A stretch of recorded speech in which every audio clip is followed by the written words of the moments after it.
السلام عليكم ورحمة الله وبركاته، معاكم نبيل ثروت، والنهارده هنتكلم على الdebuggers واستعمال الdebuggers عن استعمال الconsole logs. باشوف ناس كتيرة بيستعملوا الconsole logs كالسبيل الوحيد للdebugging في الapplications بتاعتهم، تلاقيه بيحط console logs كتيرة في كل الأماكن عنده في الكود علشان يحاول يعرف الvalues اللي بتطلع معاه بتطلع مش مضبوطة ليه، أو ليه في bug في الUI أو ليه الweb site بيcrash أو أيًا كان. بدل ما يستعمل الtools التانية اللي معانا بالفعل، زي الdebuggers اللي في البراوزرز أو زي الdebuggers اللي في VS Code وغيره من الdev tools اللي معانا. فإحنا النهارده مش هنستعمل الconsole logs، إحنا هنشوف بديل الconsole log ده، وهيبقى بديل أحسن بكتير جدًا وهو الdebugger. طيب قبل ما نبدأ في أي حاجة، إحنا معانا هنا مثال بسيط خالص عبارة عن input بnumber 1 input بnumber 2. المفروض إن إحنا لمّا بندوس على الزرار ده بيجمع الرقمين ويطلّع الoutput. فإحنا لو كتبنا 1 و2 وفيها مشكلة، لمّا ندوس هنلاقي إن النتيجة اللي طالعة 12 بدل 3. المشكلة عمومًا قبل ما نخش إن هي مجرد بدل ما بنجمع أرقام، هي بناخد الstring من هنا على الstring من هنا، وبنضيفهم على بعض فبيعمل string concatenation بيطلّع 12 اللي هي 1 جنبها 2، بدل ما نعمل التحويلات الصح. بس في الطبيعي أو في أغلب الأحيان بقى، مش الطبيعي بس في أغلب الأحيان اللي الناس بتعمله إيه، اللي الناس بتعمله إن هو بتلاقيه رايح يحط بقى console logs في كل حتة. فأنا مثلًا هاحط console log هنا مثلًا addend 1 وaddend 2 وادي الsum بتاعتي، هاجي أعمل كده وآجي أدوس على رقمين هالاقي إن هو طلّع معايا 1، 2، 12 ماشي. يبقى كده أنا فعلًا اللي بيترندر هو الvalue فعلًا الvalue هي اللي غلط. طيب تعالَ نشوف مثلًا نوع الsum دي إيه، فتلاقيه برضه حَط كده وعمل كده، تلاقي إن 1 و2 و12 وبعد كده ده type string أصلًا. طيب لو جينا بقى عايزين نتأكد من الtype بتاعة addend 1 وaddend 2 وهكذا، فتلاقي إن هو عمّال يحط console logs بقى والدنيا عمّالة تكبر منّه كل شوية، قصاد إن في طريقة أحسن من كده بكتير. إحنا مبدئيًا في الdev tools أو في الdebugger بتاع البراوزر. الdebugger ده عمومًا موجود تقريبًا في كل اللغات البرمجية، في كل الIDEs تقدر في أي IDE بتستعملها هتلاقي إن أنت معاك debugger تقدر إن أنت تattach الdebugger ده على الكود بتاعك وهو شغال، أو على الprocess بتاعتك وهو شغال.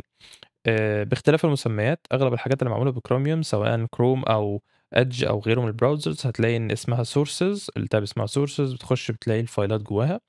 آآ وبتلاقي كذا حاجة على الشمال هنا، يعني بتلاقي workspace overrides content scripts وsnippets. خلّينا دلوقتي في الpage، لإن الpage دي هي اللي بيبقى فيها الscripts والcontent بتاع الصفحة اللي إحنا فيها دلوقتي.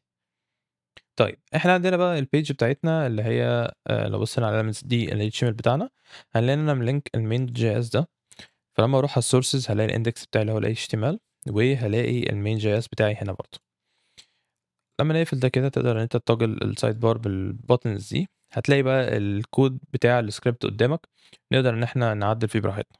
مبدئيًا إحنا بنقدر إن إحنا باستعمال الdebugger بنقدر إن إحنا نوقّف الكود في الpoints اللي إحنا حابينها.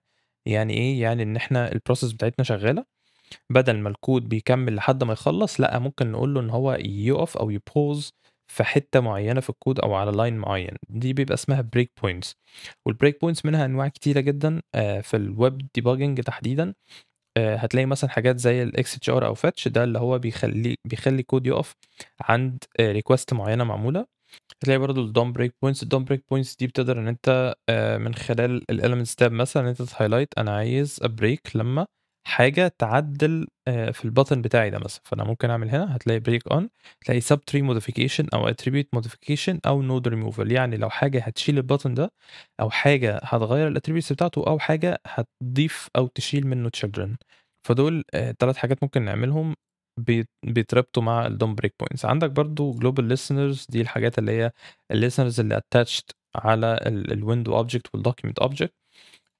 وهتلاقي الevent listener breakpoints، دي بقى حاجات بتقدر إن أنت تخلّي الdebugger يوقّف الكود أو يpause الكود لمّا يحصل event معيّنة. زي مثلًا إحنا دلوقتي بنضطر إن إحنا ندوس على الزرار علشان نtrigger الحسبة اللي بتتعمل. فإحنا ممكن ننزل على الmouse، هتلاقي mouse event هنا، تقدر إن أنت تختار كل mouse events، بس إحنا مش محتاجين ده، إحنا أ محتاجين بس الclick اللي هي أهي وبس خلاص. لمّا نيجي ندوس على الزرار ده تاني، هنلاقي إن هو highlight ووقف. هتلاقي هنا إن paused in debugger ومعانا زرار الplay والjump. أو الstep over يعني هنفهم الزراير دي معناها إيه دلوقتي. بس اللي هنلاحظه عمومًا إن هو راح شاف إيه الevent listener اللي attached على الbutton ده اللي هو الon click بتاعنا، وقام عامل جواه break point أو موقّفه قبل ما يشتغل، عمل pause للبرنامج عليه قبل ما يعدّي الpoint دي. فإحنا حاليًا هنلاحظ لو طلعنا فوق شوية هنلاقي إن في حاجات ظهرت زي الscope وزي الcall stack. الحاجات دي كانت في الأول لمّا بتيجي تفتحها وهو مش paused، لو جينا نعمل كده هتلاقيه بيقول لك not paused، الحاجة دي not paused، وهنشوف برضه معنى الmenus دي كلّها. فعمومًا إحنا دلوقتي حطينا event listener breakpoint على الclick، وهنشوف دلوقتي الcall stack هتتغيّر إزاي هي والscope. أول ما نعمل كده هنلاقي إن ظهر معانا في الscope، ظهر معانا this ده في الlocal، وفي الscript دي الحاجات الglobal الdefined في الscript كلّها، وعندك الglobal دي بقى اللي هي بتاعة الwindow object نفسه، ده الحاجات اللي defined على الwindow object نفسه. أغلب الوقت ما لناش دعوة أوي بالglobal ولا بالscript، اللي بيهمنا دايمًا أو في أغلب الأحيان يعني بيكون الlocal. طب إيه أصلًا الscope ده؟ الscope ده الحاجة اللي بيتلِس فيها الvariables اللي معانا كلّها في الscope اللي إحنا فيه. بمعنى إيه؟ بمعنى أنا دلوقتي في الlocal scope ده اللي هو الscope بتاع الfunction onClick، هو مش جايب لي أي حاجة موجودة إلا الDes لإن ما فيش variables defined جوّه الfunction دي. طيب إيه الscript؟ الscript ده إن إحنا في variables أهي ال3 اللي فوق دول اللي هو الbutton والlabel والinputs، ال3 دول defined فظاهرين في الscope معايا. دي بتفيد بإيه؟ بتفيد إن أنا بدل ما كل شوية أقعد أعمل console log للvalues بتاعة الvariables بتاعتي، أنا بكل بساطة باقدر إن أنا أفتح الscope وأبُص أشوف الvalue على طول في الpause في الpoint بتاعة الpause دي آآ كانت إيه. وده بيفيد جدًا كمان لو أنا عندي كذا جزئية في الcode بتعدِّل على نفس الdata، يعني مثلًا ممكن تكون حاجة لو بنتكلم بframework أو حاجة ممكن تكون حاجة بتعدِّل الstate، عندي كذا function في الcomponent بتعدِّل الstate. لو عندي script عادية ممكن الscript دي فيها كذا function بتعدِّل global variable معيّن. فأنا بالنسبة لي هيبقى مفيد ليّا إن أنا أعرف أنا في كل function أو في كل line وأنا باexecute الscript بتاعتي الvalues بتاعة الvariables بتاعتي كانت عاملة إزاي. طيب وبالنسبة الcall stack، الcall stack كتعريف سريع يعني هنبقى ممكن نخوض في الموضوع ده بعد كده أكتر. الcall stack هي زي data structure موجودة في الmemory بتاعتنا، بيبقى محطوط جواها كل الfunctions اللي شغالة حاليًا بالترتيب، بتبقى stack زي ما بتيجي تحط أطباق فوق بعض، دي بيبقى فيها الfunctions فوق بعض. زي إيه؟ زي مثلًا إن أنا لو دلوقتي عندي on click دي هي الfunction الوحيدة اللي موجودة، لو أنا دوست على الstep into function call، إحنا عندنا في الcontinue ده زرار اللزوم عادي بيskip عادي بيكمّل البرنامج، عندنا الjump أو الstep over، الstep over ده بينُط فوق الexpression اللي إحنا واقفين عنده دلوقتي. فأنا لو مثلًا لو جينا نبُص على الif condition دي، أنا لو دوست هنا هيskip الif condition دي وممكن ينزل على الelse بتاعتها أو الif else بتاعتها، أو لو ما فيش حاجة من دول خالص يقوم نازل بعد كده على الline اللي بعده اللي هو line 10. طيب في بقى step into وstep out. step into إن أنا لو عندي function call أنا ممكن إن أنا أstep into علشان أخش جوّه الfunction دي وأشوف هي بتعمل إيه.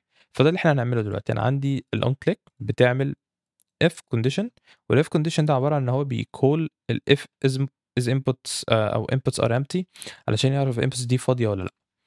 فإحنا دلوقتي لو دوسنا على step into هنلاحظ إن هو نَط ودخل جوّه الinputs are empty function بتاعتنا. زي ما إحنا دوسنا بالضبط. عندنا هنا هنلاقيه إن هو لو ركّزنا في call stack هنلاقي إن الon click اتعمل لها pause، لو دوست عليها هارجع لها في نفس الpoint دي، وساعتها الscope هيتغيّر برضه. ولو دخلت على الinputs تاني لو دوست عليها تاني هالاحظ إن أنا الكود نَط تاني، الdebugger نَط تاني على line 14 جوّه الinputs are empty، وهيبدأ بقى إن هو يشوف الكود جوّه عامل إيه. لسه برضه الscope بتاعنا ما فيش حاجة فيه في الlocal، ما فيش حاجة defined لسه. فأنا هنا عندي 2 function calls، عندي get number one ودي function defined تحت أهي، وعندي get number two function defined تحت أهي كمان. وظيفتهم كلّهم إن هم بياخدوا بس الinputs اللي هي الinput الأولانية والinput التانية بيجيبوا الvalue بتاعتهم. فإحنا لو قُلنا إن أنا هaskip over ده، هالاحظ إن هو عمل إيه، هو الif condition هو مش عمل له skip، هو بمعنى أصح هو شغّل الكود عادي لحد الpoint اللي بعد الif condition. فإحنا على افتراض إن كان في أي input من الinputs دي فاضية، هنلاقي إن هو دخل على الreturn true، لإن دي الstatement اللي جاية بعد الif condition على أساس إن الif condition الcondition نفسه بtrue، هو في الحالة دي بfalse، فعشان كده دخلنا جوّه الelse وقام الdebugger مبوظ عند الreturn false. أول ما أعمل step over دي بما إنها آخر حاجة في الfunction أو آخر expression في الfunction بتاعتنا، فبالطبيعي إن الfunction دي هتخلص وهنرجع على الfunction اللي كانت مشغّلاه اللي هي الonClick حسب الcall stack. ولكن برضه أنا لو عملت step out، لو أنا مش في آخر expression أو لو أنا مثلًا الfunction بتاعتي بتعمل حاجات تانية كتيرة تحت وأنا مش مهتم بالحاجات دي، أنا ممكن عادي step out، وساعتها الstep out ده هيطلّعني من الexecution ده ويعدّي على الحاجة اللي بعدها. فاللي هيحصل كالعادة برضه إن أنا كان عندي الif condition كنا واقفين عنده، والinputs are empty دي كانت الcondition، اتعمل لها call وإحنا عملنا step out، فخلاص كده الif condition بما إن الif condition بfalse الكود اللي جواه مش هيشتغل وهنخش على الكود اللي بعده. طيب هنلاحظ بقى الupdate label لو أنا عملت skip over برضه أو step over، الstep over دي هتقوم مسكبة الfunction execution، فاللي هو إيه، هنشغّل دي لحد ما تخلص، وبعد كده الdebugger هيودينا للمكان اللي بعده. طيب أنا حاليًا مهتم بالupdate label لإن لحد دلوقتي أنا مش شايف حاجة غريبة في الكود، فهاعمل step into. طيب فهنلاقي إن هو هنا في update label بقى بيعمل إيه، بيعمل إن هو بيجيب الget number 1 والget number 2، وهنلاحظ إن في حاجة اختلفت في الscope، دلوقتي بقى عندي في الlocal 3 variables defined لسه الvalue بتاعتهم unavailable، اللي إحنا ما عدّيناش على الdeclaration بتاعتها، أو ما عدّيناش قصدي على الحاجة اللي بتassign value ليهم لسه. فأنا مش مهتم إن أنا أخش جوّه get number 1 وget number 2، أنا عارف already إن هُم مجرد هيجيبوا الvalue، فأنا لو عملت step over هالاحظ إن add end بقى ب1، وهالاحظ برضه إن علشان يسهّل علينا الdebugger برضه في Chrome وFirefox بتلاقي إن هو بيقوم حاطط القيمة بتاعة الvariable جنبه أو على نفس السطر، فبتلاقي إن هي زي type hint كده على نفس السطر إن add end 1 اللي هي ده ب1، ولو عملت hover على أي variable هالاقي القيمة بتاعته. ممكن برضه لو عملنا hover هنا على الinputs هالاقي إن هو القيمة بتاعته input دي node list اللي هي لِستة HTML nodes أو nested DOM nodes جواها 2 nodes، دي الأولانية ودي التانية، فهي كده الlength بتاعها 2 index 0 index 1. نفس الكلام الlabel ده الbutton بتاعنا أهو، والbutton أهو. طيب نكمل بقى get number 2، أنا عايز برضه step over get number 2، فهتلاقي إن add end 2 بقى ب2 وadd end 1 بقى ب1، بس في حاجة بقى محتاجين نركّز فيها، إن أنا دلوقتي الحاجات دي جوّه quotes، أنا دلوقتي add end 1 ده جوّه quotation marks وadd end 2 جوّه quotation marks، ده معناه إن دي strings، الحاجات دي strings مش أرقام عادية، تمام. لو أنا جيت بقى أعمل الsum دي اللي هي الconcatenation بتاع الاتنين، لو جينا نعمل كده هالاحظ إن أنا بقى عندي add end 1 وadd end 2 والsum بقت 1 و2 لإن عمل string interpolation أو concatenation آسف ما بين الاتنين. طيب فأنا دلوقتي عرفت إن أنا عندي مشكلة هنا إن الvalues دي بترجع لي strings بدل ما ترجع لي أرقام. طيب اللي أنا هاعمله إيه، اللي أنا هاعمله إن أنا دلوقتي هاشغّل هaresume execution، هالاحظ إن هو طلّع نفس الoutput تاني. فاللي أنا هاعمله بعد كده إن إحنا كنا حاطين event listener أو event listener break point بمعنى أصح على الmouse click، وده بيخلّي الطريق طويل شوية لإن هو بيضطر إن هو يبدأ هنا الأول، بعد كده يcheck الinputs already، بعد كده update label وهكذا. طيب أنا عايز break point في line معيّن، أنا عارف أنا محتاج أbreak point فين، فأنا هاروح على الdev tools نفسها على الdebugger، هالاقي إن هو مhighlight كل ما باروح على line بيhighlight الرقم بتاع الline ده بيسمح لي إن أنا أول ما أدوس عليه يقوم حاطط condition على طول إن أول ما الكود ما يوصل هنا اعمل pause.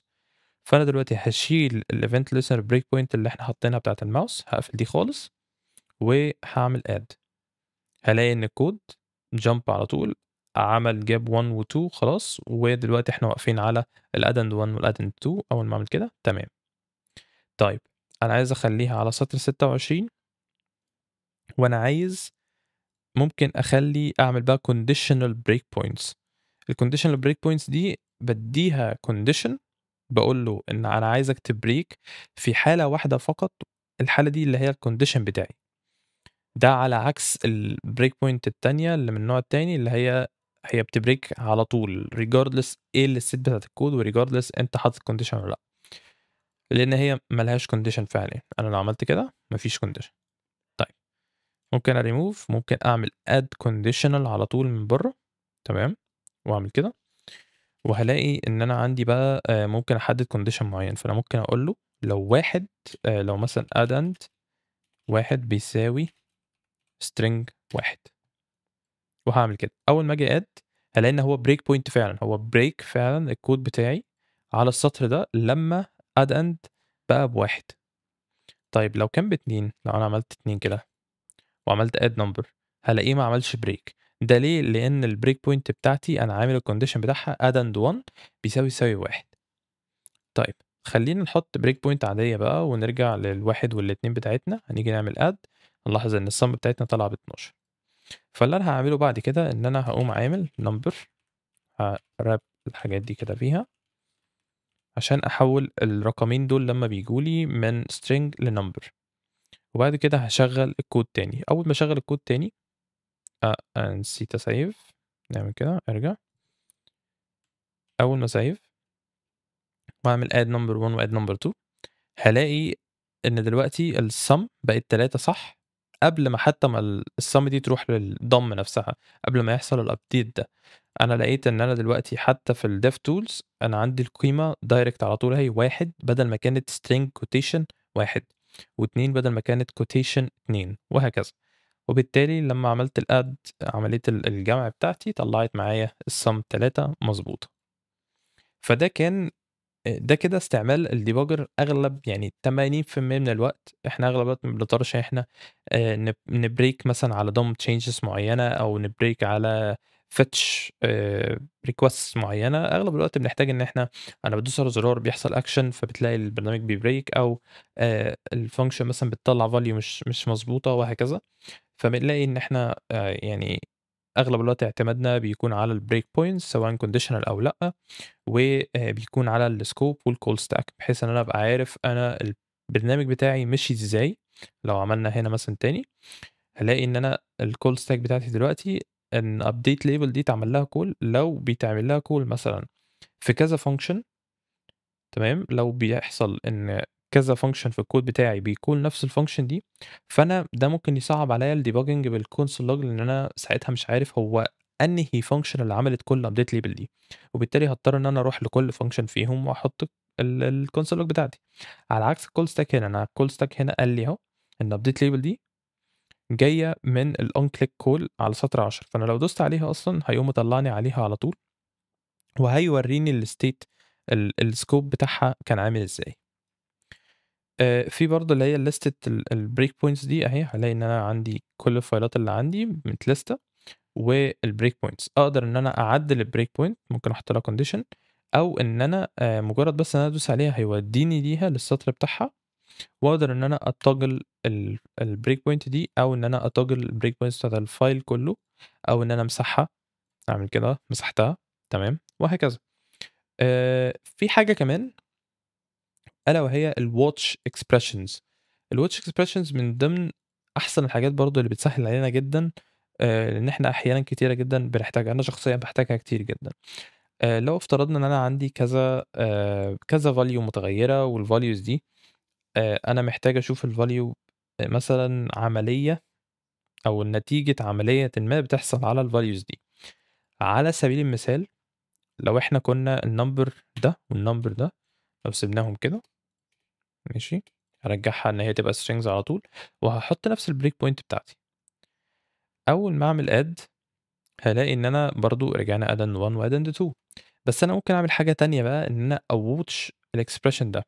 ممكن أwatch variables عادية جدًا، يعني أنا ممكن أعمل بدل ما أنا عندي variable button في الscope ومضطر إن أنا أخش جواه، لأ، أنا ممكن آخد الvalue على طول. مثلًا خلّينا في الscript بتاعتنا عندنا الinputs، فأنا هاعمل أروح تاني على الsources هadouble click عليها، هاعمل الinputs at 0 dot value مثلًا.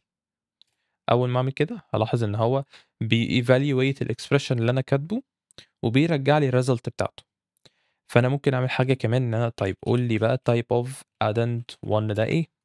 بدل ما أروح شُفتوا الحاجات اللي إحنا عملناها في الconsole حطيناها دلوقتي في الwatch expression بشكل أحسن شوية. فبقى بيقول لي إن type of addend 1 جاي لي string. يبقى أنا فعلًا confirmate الsuspicion بتاعي إن الvalue اللي راجعة لي دي هي string فعلًا مش value. ممكن أحط expression تاني، ما فيش limit بقى. أنا ممكن أعمل إيه هنا، أنا ممكن أcall functions، ممكن أعمل عمليات حسابية، ممكن أعمل حاجات كتيرة جدًا في الwatch expressions أنا محتاج أعملها عشان أفهم مسار الكود عامل إزاي. فأنا هنا مثلًا هاكتب type of sum، هييجي لي برضه إن الsum بتاعتي اللي هي المجموع الاتنين عبارة عن string، وبالتالي أنا عرفت المشكلة فين على طول. فأنا ممكن أعمل إيه بقى، ممكن أجرّب حاجة إن أعمل number بaddend1، هالاقي إن هو مرجّع لي رقم، وفي فرق في الUI حتى. هنا دي جوّه quotations وزرقا، هنا دي مدّية على بنفسجي شوية، وطبعًا من غير quotations. فأنا لو عملت كده وعملت number addend2 وأعمل كده، هالاقي إن الرقم أوب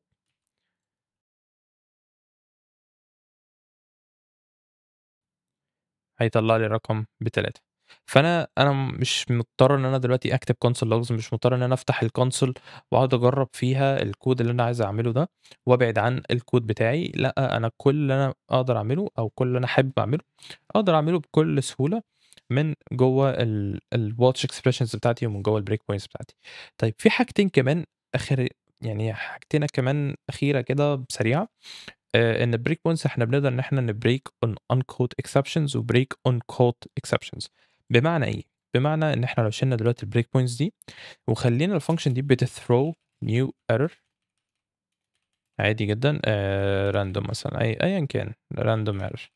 أنا خلّيت دلوقتي الfunction دي هتfail، أول ما أعمل كده هتفضل تthrow، وهالاحظ إن أنا في الconsole بتاعتي عمّالة الerror عمّال يطلع مرّة ورا التانية، 10، 14 مرّة، 20 وهكذا، وأنا عمّال أكليك وهو عمّال يحصل.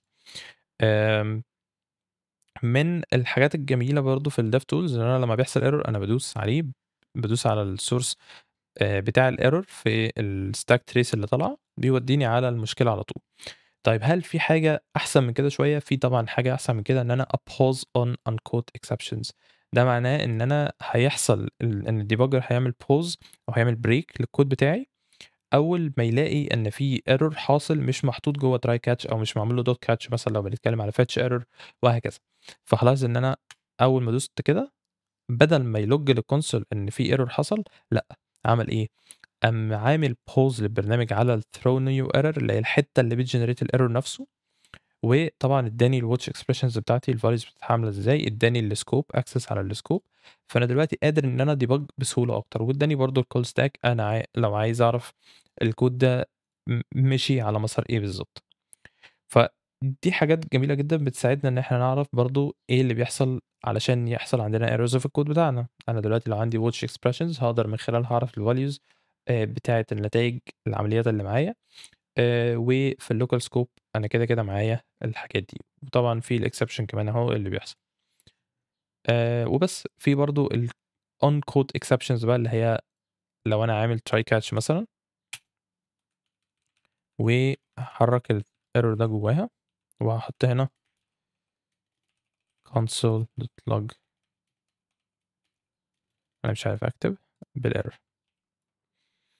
أول ما أعمل كده وبعد كده أشغّل الpause on caught exceptions، ده معناه إن في حصل error ولكن الerror ده كان جوّه try catch أو عمومًا البرنامج هندله.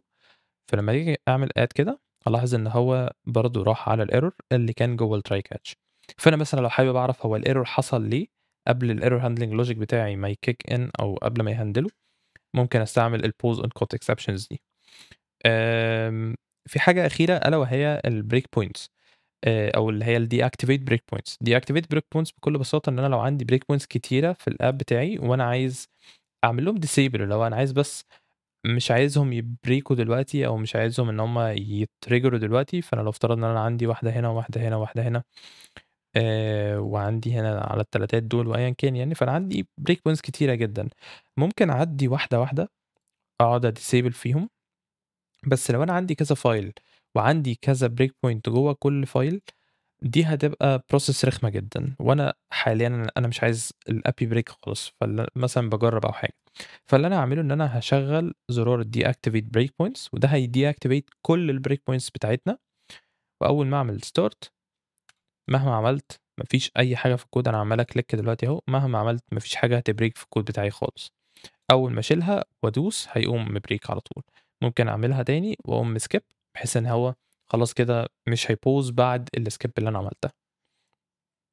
وبس كده، ده كان الdebugger. في حاجات تانية طبعًا ممكن تتقال في الdebuggers، بس بالنسبة لحاجة introductory بس بالنسبة لحاجة introductory سريعة، دي يعني أنا شايف إن ده مثلًا 90% من استخدامك للdebugger واستخدامك للconsole logs أو كبديل للconsole logs وهكذا.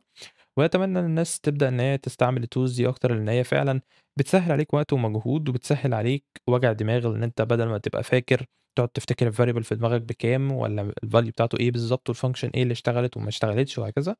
كل ده بكل سهولة تقدر تعمله عن طريق الdebuggers اللي معانا. الdebuggers برضه موجودة في كل الIDEs اللي معانا، تاني هاقولها تاني، موجودة في كل الdebuggers اللي معانا. فأنت لو بتستعمل حاجة زي JetBrains IDEs مثلًا، أو حتى في حاجات زي CodeBlocks اللي هو ما حدش بيطيقه، أو في Visual Studio أو في Visual Studio Code بنلاقي دايمًا debugger مع الحاجات دي. لو استفدتوا في الفيديو ده يا ريت تقولوا لي، لو حابين إن إحنا نتكلم على حاجات تانية أو topics معيّنة يا ريت تبعتوا لي في الcomments أو على فيسبوك أو تويتر أو LinkedIn، أي مكان تحبوه. وبس كده، أشوفكم الفيديو الجاي إن شاء الله، والسلام عليكم.